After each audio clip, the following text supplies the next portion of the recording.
এটা হচ্ছে আরাফার ময়দানেরই একটি পাহাড়, যেটার নাম হচ্ছে জাবালে রহমত, রহমতের পাহাড়। জাবাল মানে হচ্ছে পাহাড়, রহমত তো রহমত, অনুগ্রহ, অনুগ্রহের পাহাড়।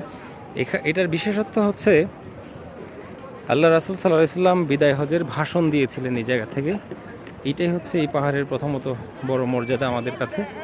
এছাড়া আরও একটি দিক রয়েছে, আলেমদের মুখে শোনা যায়, ওনারা বলে থাকেন যে এই জাবালে রহমত, এই রহমতের পাহাড়েই আদম আলাইহিস সালামকে যখন পৃথিবীতে পাঠানো হয় তখন 350 বছর কান্নাকাটি করেছিলেন আদম আলাইহিস সালাম, আদি পিতা, এবং আমাদের আদিমাতা হাওয়া আলাইহিস সালাম।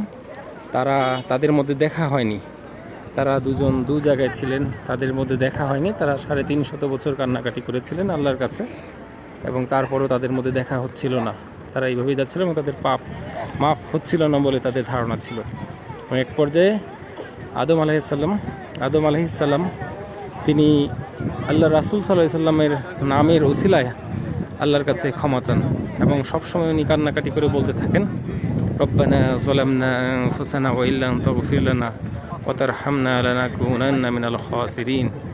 এরকম করে দোয়া করতে থাকেন, এবং দোয়া করতে করতে 350 বছর পর যখন আল্লাহর রাসূল সাল্লাল্লাহু আলাইহি সাল্লামের নামের ওসিলায়, নামের দোহাই দিয়ে আল্লাহর কাছে ক্ষমা প্রার্থনা করেন, তখন আল্লাহ তাদের দোয়া কবুল করেন এবং এখানে এসে এই দুইজনের মিলিত হন। আমাদের আদি পিতা আদম আলাইহিস সালাম এবং আদিমাতা হাওয়া আলাইহিস সালাম, তাদের দুইজনের মিলন হয়, এখানে এসে তারা সাক্ষাৎ করেন। এই জন্য এটাকে অনুগ্রহের পাহাড় বা জাবালে রহমত বলা হয়। পাহাড়টা খুব বেশি উঁচু নয়, বাংলাদেশের 5 তলা একটা বিল্ডিংয়ের 5-6 তলা একটা বিল্ডিংয়ের মতন হবে। অনেক দর্শনার্থী সেখানে উপরে উঠছে প্রতিদিনই হজের সময় এবং উমরার সময়। পৃথিবীর বিভিন্ন প্রান্ত থেকে মানুষ এসে এই জায়গাটা অনেক কৌতূহলবশত এই জায়গাগুলো দেখেন, এবং এখানে এসে অনেকে কেউ এসে 2 রাকাত নামাজ পড়েন, আল্লাহর কাছে ক্ষমা প্রার্থনা করেন। আমরাও এখানে এসেছি, আমরা চেষ্টা করছি পাহাড়ের উপরে ওঠার জন্য।